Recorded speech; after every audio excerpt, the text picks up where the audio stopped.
மாதா தொலைக்காட்சியின் அன்பர்களே, என் வாழ்வில் வியானி என்ற நிகழ்ச்சி வாயிலாக உங்களை சந்திப்பதிலே நான் பெருமகிழ்ச்சி அடைகிறேன். உங்களை அன்போடு இந்த நேரத்திலே நான் வரவேற்கின்றேன். இந்த நிகழ்ச்சி வாயிலாக நான் ஒரு குறிப்பிட்ட கருத்தை நான் சொல்லிக்கொள்ள விரும்புகிறேன். இன்னைக்கு சமுதாயத்திலே நான் பார்க்கின்ற பொழுது எல்லோரும் பார்க்கின்றோம், நிறைய தற்கொலைகள் நடந்து கொண்டிருக்கின்றன. என்னை என்னுடைய பெற்றோர் திட்டிவிட்டனர், நான் தற்கொலை செய்து கொள்ள விரும்புகிறேன். என்னுடைய ஆசிரியர் என்னை திட்டிவிட்டார். ஆகவே என்பார்ந்தவர்கள், இன்றைய சமுதாயமானது, உலகமானது, ஒருவர் தவறு செய்கின்ற பொழுது, பாவம் செய்கின்ற பொழுது அவர்களை தீர்ப்பிடுகின்றவராகத்தான் நாம் பார்க்கின்ற மொழிய அவரை ஏற்றுக்கொள்ளக்கூடியவராக, அவர்களை நாம் மன்னிக்கின்றவர்களாக, அந்தவருடைய செய்கின்ற தவறுகளை நாம் ஏற்றுக்கொள்கிற நாம் பார்ப்பதே கிடையாது. ஆனால் அப்படி இந்த வியானினுடைய வாழ்க்கையிலே பாருங்கள், யாரும் செய்ய முடியாத ஒரு சிறந்த பண்பை அதில் பார்க்கிறோம்.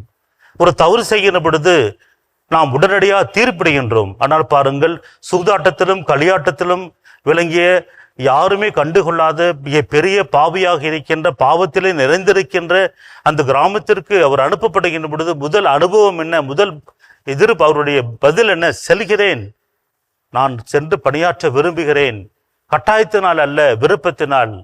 ஆகவே தான் அவர் காலையிலே எழுந்தவுடன் அவர் திவனக்குணையிலே அமர்ந்து திருப்பலி முடிந்த பிறகு அவர் பல மணி நேரங்கள் பாவசிங்க திரு முப்புரவு அருட்சாதனத்தை கேட்கிறார் என்று சொன்னால், இந்த மக்களுடைய பாவங்கள் செய்திருந்தாலும் கூட, அவர்கள் தவறுகள் செய்திருந்தாலும் கூட, குற்றவாளிகள் என்று சொன்னாலும் கூட, அவரை நான் அன்பு செய்கின்றேன், இரக்கத்தோடு பார்க்கிறேன், ஏற்றுக்கொள்கிறேன் என்கின்ற மனப்பான்மை தான் நான் பார்க்கின்றோம். இதை நாம் விவிலியத்திலே பார்க்கிற பொழுது கூட, லூக்கா நற்செய்தி 15ஆம் அதிகாரத்திலே பார்க்கிற பொழுது கூட 2வது வசனத்தில் இயேசு மீது குற்றம் சாட்டுவது என்ன குற்றம் சாட்டினார்கள்?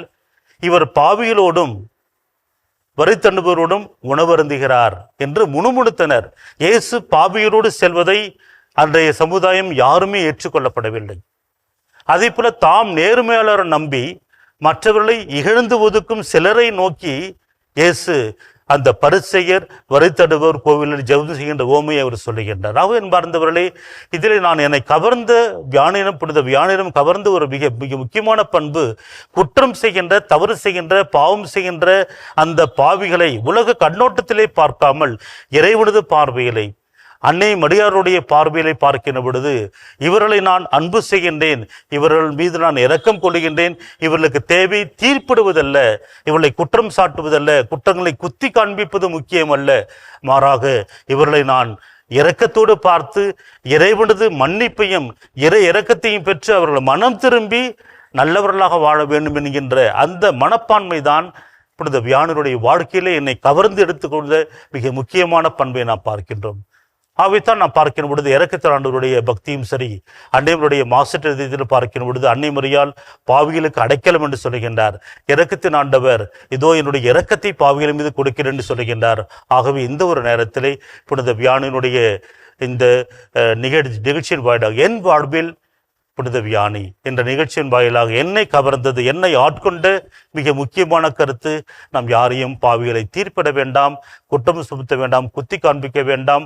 அதே சமயத்திலே அவர்களை நாம் இறைவனது பார்வையிலே நாம் இரக்கத்தோடு பார்க்க வேண்டும் என்று உங்களை அன்போடு கேட்டுக்கொண்டு புனித வியானின் பெயரால் உங்கள் அனைவரையும் வாழ்த்தி விடைபெறுகின்றேன். நன்றி, வணக்கம். இயேசுவுக்கே புகழ், மரியே வாழ்க. புனித ஜான் மரிய வியானியே எங்களுக்காக வேண்டிக் கொள்ளும்.